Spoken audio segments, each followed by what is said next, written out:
This is actually a good news story, a positive of the fight to do something, anything about the climate crisis. And for those of you, I just want to say, for those of you who, and I know there's a lot of you out there who say climate crisis is not happening, or it's happened many times in Earth's history, or it's just a thing made up for Bill Gates to have power or whatever. Couple of things. First of all, has it happened many times in Earth's history? Yes, it has. It has. Over millions of fucking years. Not over a dozen, you idiot. Second, could it be used by the ruling elite who are corrupt as fuck to do various things? Yeah, it could.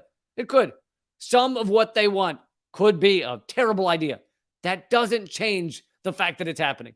What they don't want is for us to get off fossil fuels. They absolutely don't want that. And so when you say climate crisis is not happening and therefore we don't have to get off fossil fuels, you're being a bootlicker, all right? You are licking the boots of the fascist ruling elite. You are bent over at the feet of, I'll try and make this not sexual. You are bent over at the feet of the Donald Trumps, the Joe Bidens, the fucking World Economic Forum. You are bent over at the feet of the Black Rocks, at the feet of the big oil, the Rex Tillersons out there, the Exxons, the Shells, the BPs. You are bent over, licking their boots, saying, yes, sir, I will do whatever you want, because they love nothing more than for you to say there's either not a climate crisis, or it doesn't matter, or it's a good thing. Yeah, it's healthy for the planet to change every once in a while. It's healthy to have hundreds of millions of refugees around the world running for their lives because their area of the world is no longer livable. Just wonderful. Just wonderful. So, enjoy being a bootlicker. Enjoy getting over and bending over and licking the feet of ExxonMobil and all the others. If that's really what you want, of licking the feet of every U.S. ruling elite who, guess what? Petrodollar, Petro, right there in the world, right? So do you think they want to be outside of Petro? Fucking no. No. So if you want to lick their boots, then you go right ahead. You grease up that tongue, get to work, have at it. But I'll tell you something. I have no interest in being a part of that. I have no interest in supporting big oil, supporting our ruling elite, any of that. So, yeah, if you want to do that, then do it. Anyway, Montana. This is the slight bit of good news in all of this. Montana repeals their state energy policy as a climate trial nears. Now, what does that mean? Well, 16 Montana children and teens have sued the state. They say Montana's promotion of oil, coal, and gas, despite the climate emergency, violates their state constitutional rights. And what did Montana repeal basically in fear of what this trial will mean? Montana has repealed its 30-year energy policy, including a 2011 amendment, and this is my favorite part, 2011 amendment to prioritize fossil fuel development.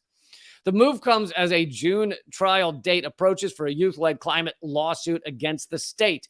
In the lawsuit, held versus state of Montana, 16 Montana children and teenagers say they've been actively promoting a fossil fuel-based energy system that is dangerous to the climate. State officials are violating the right to a clean and healthful environment. That's in their constitution. It's probably in most state constitutions. A right to a clean and healthful environment for present and future generations under the state constitution. It is the first constitutional climate case to go to trial in the United States. So Montana first enacted their state energy policy in 1993. Since then, it has been revised and updated. In 2011, they amended the policy to add provisions calling for increased fossil fuel development. I love the idea you have to increase fossil fuel development right now. We really need to. And by the way, development is a euphemism for fucking extraction. So they have to increase fossil fuel extraction, oil and petroleum extraction out of the ground right now in the middle of a climate crisis, along with references to developing other energy resources and technologies like wind, green, and hydrogen batteries. The 2011 legislation, this is my favorite part, added a provision to the Montana Environmental Policy Act that prohibited environmental reviews, prohibited reviews of state projects, including energy development, extraction, from, even the word energy, of course, is a euphemism, of oil and gas extraction, from considering impacts beyond state borders. They prohibited it. They prohibited reviewing what would happen to the environment outside of the state, which is like, so it's so hilarious to put that in the law. Like, don't you dare look at what's happened to the environment. Don't dare, whatever you do, don't look at what's happening there. Just don't even close your, no. And if you look at what's happening environmentally, we will arrest you.